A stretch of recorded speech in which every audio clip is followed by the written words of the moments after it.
Hi everybody and welcome. Today I have the LENOVO ThinkVision X1A monitor and I'm going to tell you how you can easily change the contrast settings.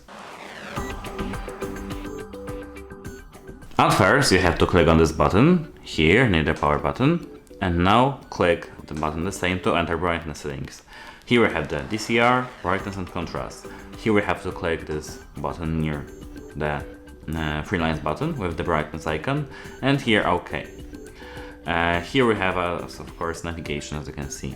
And now we can change the contrast settings with to the left, as you can see, and to the right to increase, decrease, increase. If you are done, I also did, for example, 90. We have to click OK here. Now we can change it back again using OK, contrast OK, and 100%. OK, exit. That's it. Hope it helps you and goodbye.